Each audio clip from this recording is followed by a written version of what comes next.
भोग का साधन नहीं है। आप मेरी छोटी बहन गुलाब से विवाह कर लीजिए, वह आपकी गृहस्थी संभालेगी।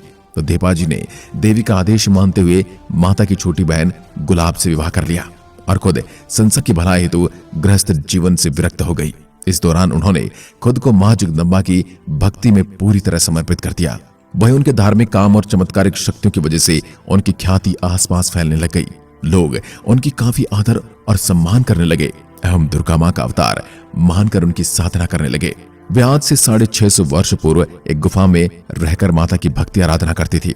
वह गुफा आज भी मेरे परिसर में है और वे 151 वर्ष जीवित रहकर 23 मार्च 1538 को ज्योतिर्लीन हुई थी।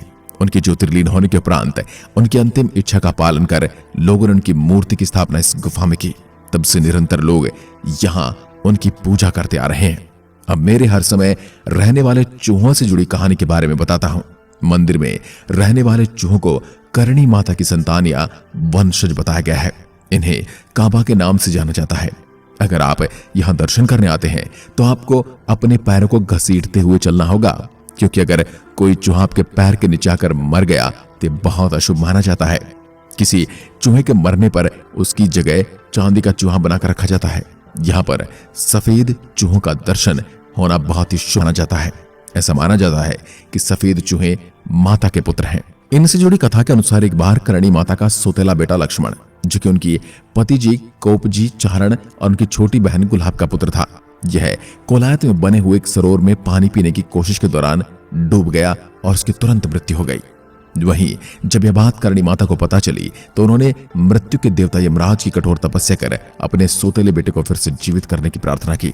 लेकिन पहले तो यमराज ने लक्ष्मण को फिर से जीवित करने के लिए मना कर दिया, लेकिन बाद में उन्होंने करणी माता की कठोर आराधना से प्रसन्न होकर उनके सोतेले पुत्र लक्ष्मण को फिर से जीवन दान दिया।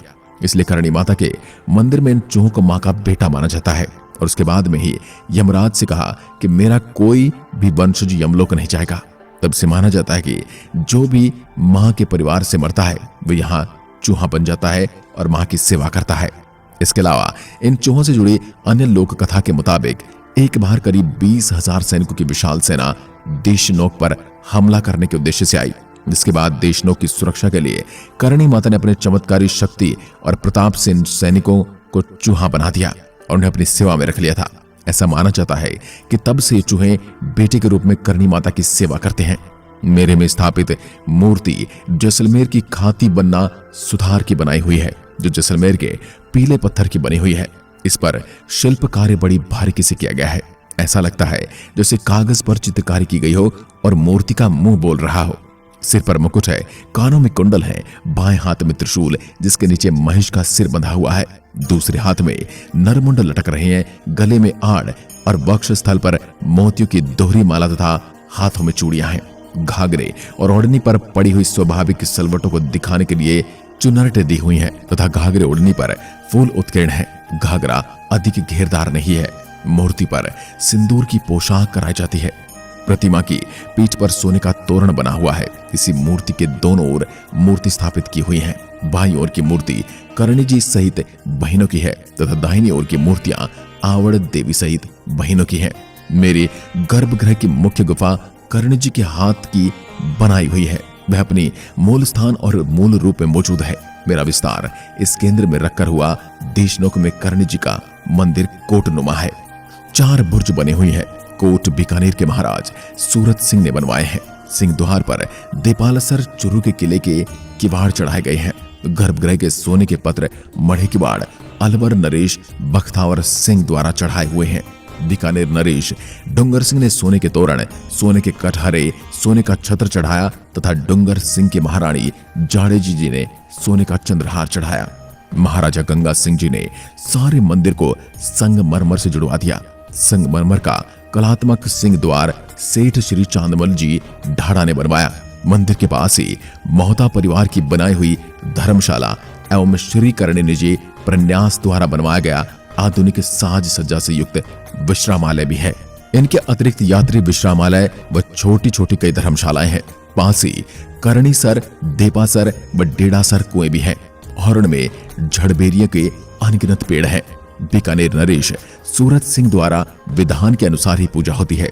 चैत, भादवा, आसोज एवं माघ मास की शुक्ल पक्षीय चतुर्दशी की 4 बड़ी पूजनें होती हैं। शेष 8 चतुर्दशियों की छोटी हैं। दिन में सुबह शाम 2 बार चढ़ावा होता है। इसके अतिरिक्त व्यक्तिगत पूजनों की तो कोई सीमा ही नहीं है। अपने अपने श्रद्धानुसार लोग पूजन राजा, महाराजाओं व सेठ साहूकारों की जाने वाली बड़ी पूजन असाधारण पूजा कहलाती है। इसके लिए मंदिर के चौक में 2 बड़े बड़े कड़ाहे लगभग 5 फुट गहरे व 12 फुट 13 फुट व्यास की पक्की भट्टियों पर चढ़े हुए हैं। ये सावन भादवा के नाम से विख्यात हैं। इनमें लगभग 90 मन दलिया, 50 मन गुड़ व 30 मन घी का सामान एक साथ बन सकता है। पटियाला नरेश ने इस प्रकार की असाधारण पूजा की थी। विक्रम संवत 2055 की भाद्रपद की अनंत चतुर्दशी को करणी-कोट की सगत से आरबाई ने यह असाधारण पूजा की थी, जिसमें उपयुक्त सामान के अतिरिक्त 20 मन सूखे मेवे डालकर लापसी बनाई थी। देशनोक नगर की भी कवि जी द्वारा स्थापित कुछ मर्यादाएं थी। रहने के लिए पक्के मकान बनाने की मनाही थी। स्वयं बीकानेर नरेश की कोठी भी कच्ची थी। केवल सार्वजनिक स्थान ही पक्के हो सकते थे। शराब निकालने वाले कलाल, मिट्टी के बर्तन पकाने वाले कुम्हार, धोबी, कसाई, पातुर आदि को नगर में बसने की मनाही थी। यदि इनमें से कोई भी बसेगा तो उक्त कार्य को छोड़ना पड़ता है। रंगरेज अन्य कार्य तो कर सकता था, पर नील नहीं गला सकता था।